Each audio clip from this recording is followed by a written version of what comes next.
The nominees for the 65th Grammy Awards were released earlier this month, and I've not actually looked at them yet, so let's check it out.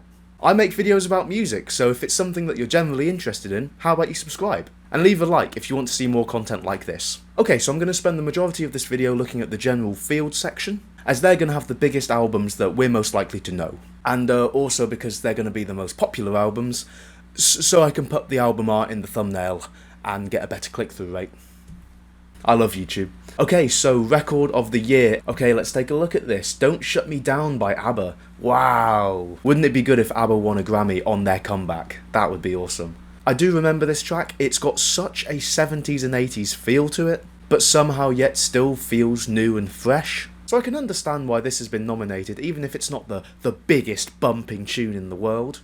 Easy on Me, this might be a hot take.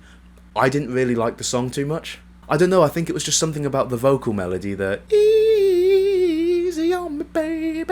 I think the album as a whole's quite good.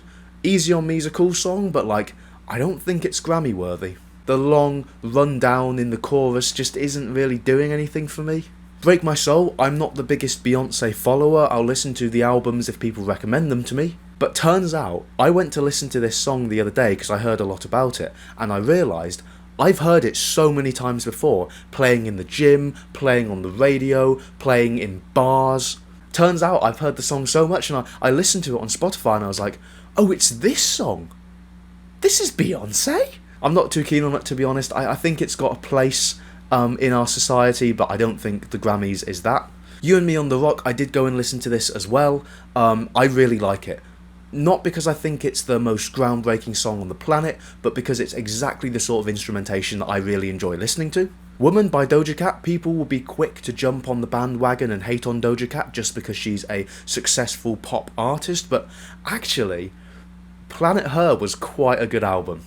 Like, I'm not going to go and listen to Doja Cat's albums on repeat, but when I did listen to them, I was like, you know what? This is the pop music that I want to see trending. It's really cool sometimes, and I think this track is really good. So if Woman won, I'd be really happy with that. That is a good nomination. Bad Habit by Steve Lacy can f*** off. No. It's a trending TikTok song. It's catchy. I don't think it's Grammy worthy though. I really don't. To be honest, I think the only reason it really got nominated is because it is popular. The Heart Part 5, now that's interesting that they went with that and not any other Kendrick song that came out this year. But I would have maybe expected something from Mr. Morale, but hey, whatever. Okay, here's what I care about, Album of the Year. This is going to be interesting. Voyage by ABBA. I don't know if I ever listened to it or not, I can't remember. That's maybe a bad sign. Renaissance, oh god, that's a lot of credits. Music of the Spheres by Coldplay? Are you kidding? That album's rubbish. Like, don't get me wrong, I think some of the older Coldplay stuff is amazing. Like, I love their first 2 or 3 albums. And then some of the few in between as well. But Music of the Spheres is just so, like, superficial. Mr. Morale and the Big Steppers, we like to see that. Not Kendrick's best work, I don't think personally, but definitely Grammy worthy.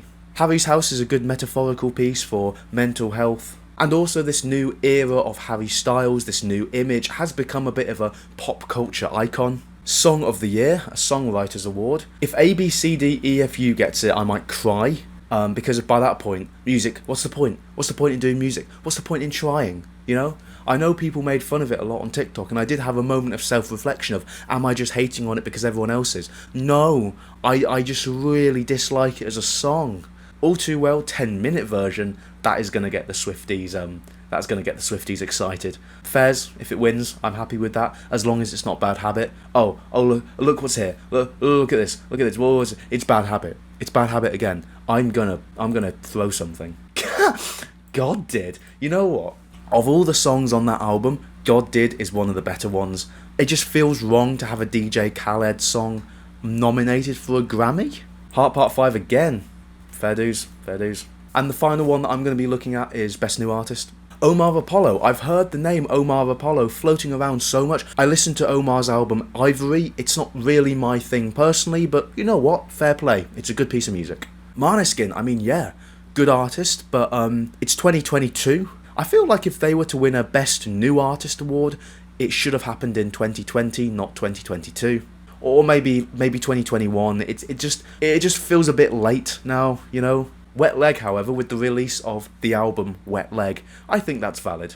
People will say that Wet Leg is unlistenable, simple, it doesn't require talent to make, and I would say sure, it's not Jacob Collier levels of complex, but look at the definition of this category. Breakthrough into the public consciousness and notably impacted the musical landscape. Those last few words, notably impacted the musical landscape. Wet Leg released some singles and an album that made people think, what am I listening to and why does it sound different? They changed the sound of the indie pop sphere this year. And sure, it divided opinions, some people love them, some people hate them, but they have notably impacted the musical landscape, I'd say more significantly than Maneskin, because they've got people thinking, they've got people talking, they've brought in this new sound that have got people thinking, do I like this? What is this? What style is this? I think they're a really thought-provoking artist, and I would be really happy to see them win this award. So, who are you guys rooting for? Let me know in the comments, what do you think should be Song or Album of the Year? Personally, I'd be happy to see Kendrick win any of them. Just as long as it's not Bad Habit, I think. As long as it's not Bad Habit, this is going to be a great award show. Don't forget to subscribe to the channel if you like musical-based content, and I'll be making some more in future. And leave a like if you enjoyed the video, I'll make some more like this if you tell me to. Okay, cool. See you next time. Bye. Also, if you're watching this and you work for the Grammy Award thing, do you want to invite me? You know, I think that'll be cool. You know, because I do the whole music thing. You know, I think you should. Wait, where are you going? Come back.